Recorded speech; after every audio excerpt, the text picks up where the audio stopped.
नमस्कार. आजच्या गणित बघायचं इथं 10वी गणित भाग 2 त्याच्यामधलं संकीर्ण प्रश्नसंग्रह 7 मधलं प्रश्न क्रमांक 4. काय दिलं आहे? लांबी 16 सेंटीमीटर, रुंदी 11 सेंटीमीटर व उंची 10 सेंटीमीटर असलेल्या धातूच्या इष्टिकाचितीपासून आता पुढे त्याची जाडी 2 मिमी आहे व व्यास 2 सेंटीमीटर आहे अशी काही नाणी तयार केली. नाणीची जाडी किती आहे? 2 मिमी आहे आणि व्यास किती आहे? 2 सेंटीमीटर. ओके, अशी काही नाणी त्यांनी तयार केली. तर किती नाणी त्यांनी तयार केली? पहिलं आपल्याला इष्टिकाचितीचे घनफळ काढावं लागणार आहे. त्याच्यानंतर या नाण्याचं घनफळ, प्रत्येक नाण्याचं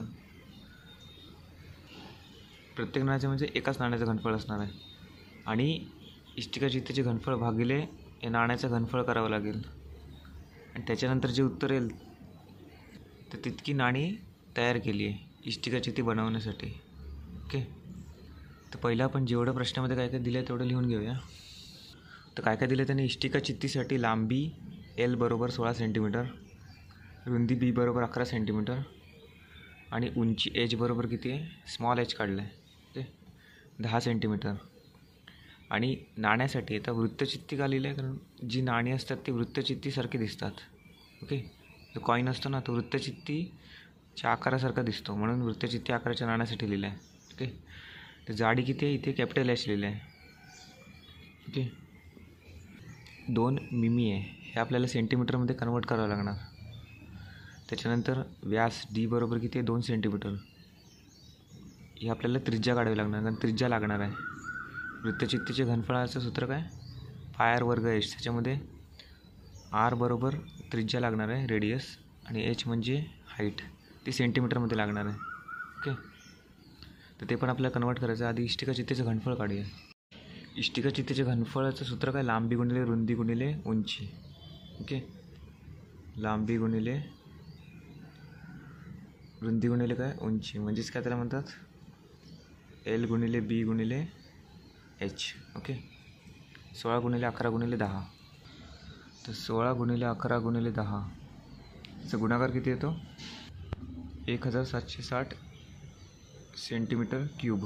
ओके, आता जे वृत्तचित्ती आहे, वृत्तचित्ती आकाराची नाणी, तर पहिले त्याच्यासाठी वृत्तचित्तीचे घनफळाचं सूत्र माहीत असायला पाहिजे. पाय r वर्ग कॅपिटल H लिहिलं आहे.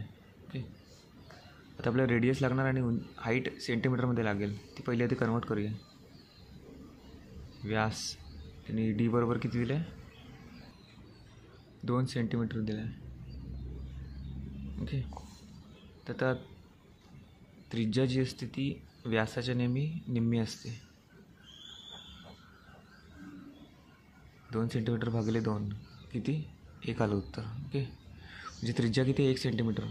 त्याचबरोबर आपल्याला नाण्याची जी जाडी आहे, ज्याला उंची म्हणतात, ती किती दिले? 2 मिमी दिले.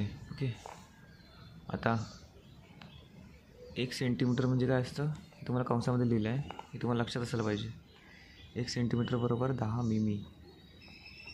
ओके, तर 1 सेंटीमीटर बरोबर जर 10 मिमी असेल तर 1 मिमी बरोबर काय असणार आहे? 0.1 सेंटीमीटर.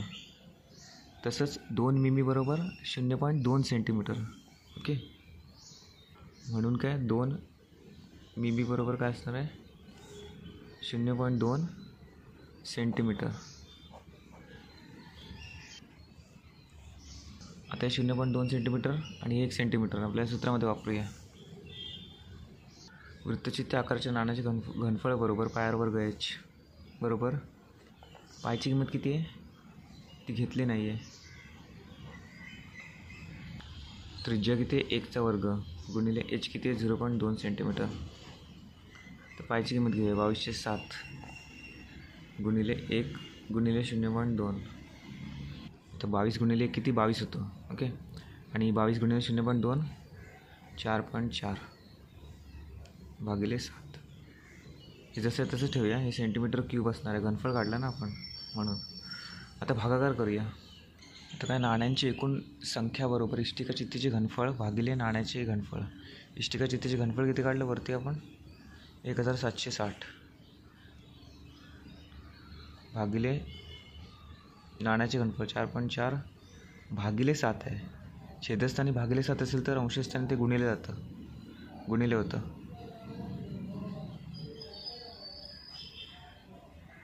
ओके, असं असणार आहे ते. आता काय करूया, दशांश चिन्ह काढायचं आपल्याला.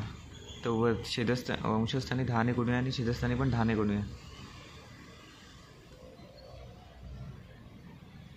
60 गुणिले 7 गुणिले 10 भागिले 44.